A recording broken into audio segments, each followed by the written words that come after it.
Hello everyone, this is Simon from writtenlegalenglish.com and welcome back to another redrafting task where I'm going to give you a chance to think about an overly complicated text and redraft that in line with the guidelines that I'm going to set you.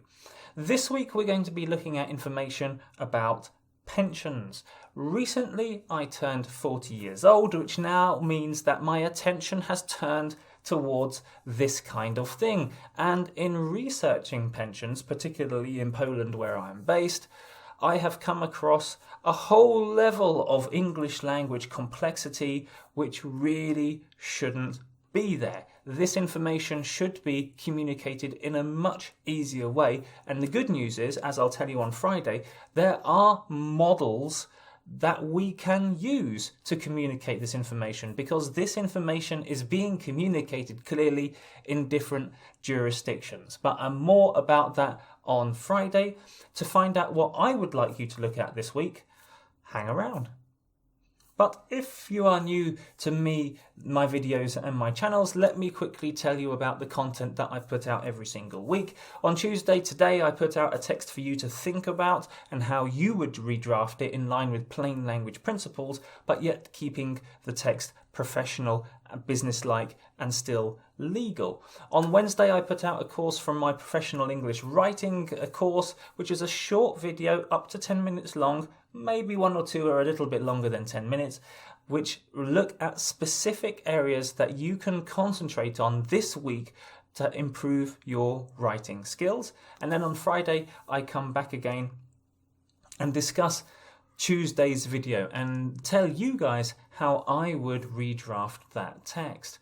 If you follow me on other social media channels, you'll see, particularly on Facebook, that I put out other content as well. So if you want to see all of my content, make sure that you follow me on Facebook, connect to me on LinkedIn, subscribe on YouTube, and if you want to do my online courses, then please think about following me on Patreon. Okay, as I said earlier on, I'm based in Poland, which means to find out about state pensions, I have to visit the website of ZUS. ZUS is the organisation that is in charge of pensions. And the good news is, and I really mean this, the good news is that there is information in English. That's really good news for people like me who have difficulty with Polish, and as lots of people have difficulty with Polish because it's a crazy difficult language to learn, particularly then to read. So the fact that there is information in English is really good news. The negative side of that, and I don't want to be too critical, but it is a thing, is that not much thought has gone into the drafting process of how they communicate that information in English. And by that, I mean not much thought has gone into how does the reader read that information. And that becomes very apparent when you land on the page for pensions. And I've taken a bit from that page right here. And it says just old age pensions, that's the header. And then it goes straight away into introductory texts in the typical Polish formal way. So the reform of the old age pension scheme came into force on the 1st of January 1999 pursuant to the Act of 13th of October 1998 on the social insurance system. So, and then it continues. From this moment, two old age pension schemes have been jointly in operation in Poland. Old age pension scheme operating under the earlier rules for pensions for persons born before 1st of January. La. I'm not going to read it all out. It presents a whole lot of information that isn't necessarily relevant to the questions that I have. And one really important thing, or one really useful piece of information that I heard recently was when you go to a web page, or if you're designing a web page, the question you've got to ask yourself is, what does the reader want from this web page? And I'm pretty sure that everyone who goes to this web page, like I did, doesn't want to know about the history of when the decisions were made and everything else, which is what's being presented here. What I want to know are some basic answers to some basic questions, and that's what I would like you to think about this week. I would like you to think of the question that really is behind this text.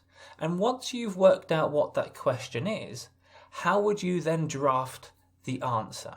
Now, I want you to think a little bit more widely. I don't want you just to think of words and sentences and paragraphs. I want you to start thinking in the form of tables or diagrams or charts or something like that.